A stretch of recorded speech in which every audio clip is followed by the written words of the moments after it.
Hello guys, সকালে ঘুম থেকে উঠে দেখি বাহিরে ঝুমঝুম বৃষ্টি। তো বাহিরে বৃষ্টি হবে আর খিচুড়ি প্রেমীরা খিচুড়ি তাই খাবে আমিও না, তা চলে কি গেলাম কখনো খিচুড়ি হয়? রান্না করতে। আমি খিচুড়ি রান্না করার জন্য নিয়ে নিলাম ডাল, মাংস, আলু আর পেঁয়াজ কুচি। এরপর আমি চুলার মধ্যে একটা পাতিল বসিয়ে হালকা গরম করে নিলাম। এরপর চুলার মধ্যে তেল ঢেলে দিলাম। আপনারা আপনাদের পরিমাণ মতো তেল দিবেন। তেলটা গরম হয়ে যাওয়ার পর আমি এটার মধ্যে দিব পেঁয়াজ কুচি। গায়স, আপনারা আপনাদের পরিমাণ মতো পেঁয়াজটা দিয়ে দিবেন।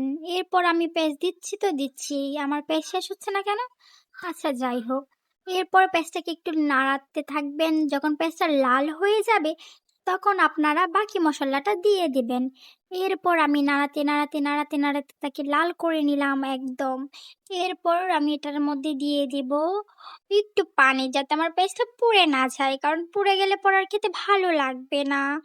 এরপর আমি একটু নাড়াচাড়া করে এটার মধ্যে অ্যাড করব। এরপর আমি আবার বাটা পেঁয়াজ দিয়ে দিলাম, রসুন দিয়ে দিলাম, কারণ বাটা পেঁয়াজটা দিলে খেতে ভালো লাগবে। এরপর আমি এটার মধ্যে দিয়ে দিব আদা।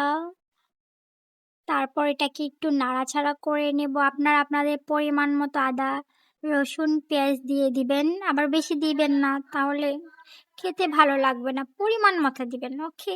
এরপর নাড়াচাড়া নাড়াচাড়া নাড়াচাড়া দিতে দিতে দিতে দিতেই এরপর যখন একটু কালার আসবে, এরপর আর কি বলবো গাইস, আপনারা এরপর একটু মশলা অ্যাড করবেন, মরিচ।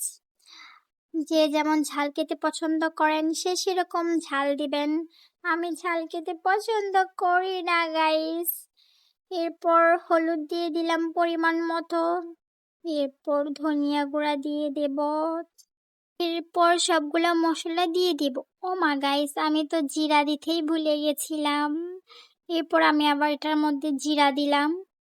এরপর একটু নাড়াচাড়া নাড়াচাড়া নাড়াচাড়া নাড়াচাড়া দিতে দিতে দিতে দিতে যখন দেখবো কালারটা সুন্দর হয়ে আসছে, এর আগ পর্যন্ত আমরা নাড়াচাড়া নাড়াচাড়া গোটা গোটা গোটা গোটা দিতেই থাকবো। এরপরে আবারও একটু নাড়াচাড়া নাড়াচাড়া নাড়াচাড়া দিতেই থাকবো, যাতে মশলাটা লেগে না যায়।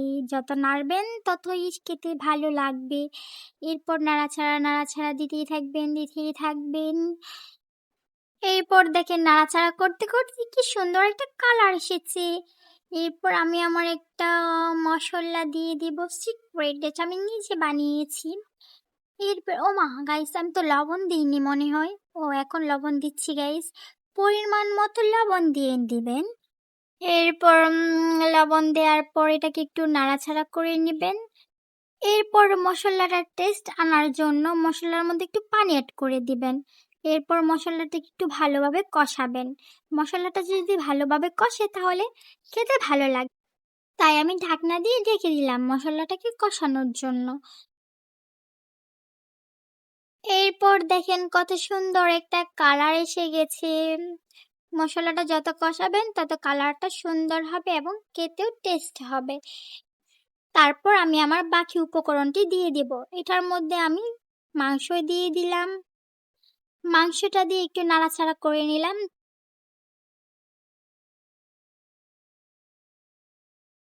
দেখেন গাইস, দেখতে কত সুন্দর লাগছে, তাই না? আবার একটু ভালো করে নাড়াচাড়া করে নেবেন।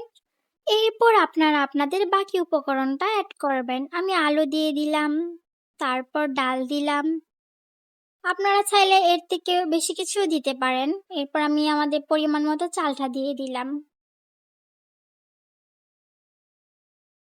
এরপর সব উপকরণ দেওয়া শেষ। আমি এটাকে ভালোভাবে নাড়াচাড়া করে একটু পানি অ্যাড করে এটাকে আমি ঢেকে দেব। চুলাটাকে মিডিয়াম রেখে আমি ঢাকনা দিয়েই ঢেকে দিলাম। আপনারাও ঢেকে দিবেন। এরপর একটু আবার পানি অ্যাড করলাম। যখন কষানো হয়ে যাবে সবগুলো উপকরণ তখন পানিটা দিবেন। এরপর আবারও আমি ঢেকে দিলাম। অনেকক্ষণ ঢেকে রাখতে হবে, প্রায় 15 থেকে 20 মিনিট হালকা আছে ঢেকে রাখবেন। এই দেখেন আমার বিরিয়ানি হয়ে গেছে। এরপর আমি এটার মধ্যে একটু বিরিয়ানির মশলা অ্যাড করছি। বিরিয়ানি বা খিচুড়ির মশলা যেটাই থাকে সেটাই দিতে পারেন, তাহলে খেতে ভালো লাগে, একটু টেস্ট হয়। এরপর একটু ভালোভাবে নাড়াচাড়া নাড়াচাড়া করে নিলাম যেন মশলাটা ভালোভাবে মিশে। এই দেখেন গাইস, আমার খিচুড়ি হয়ে গেছে। কত সুন্দর তাই না? আপনাদের কি লোভ লাগছে খেতে?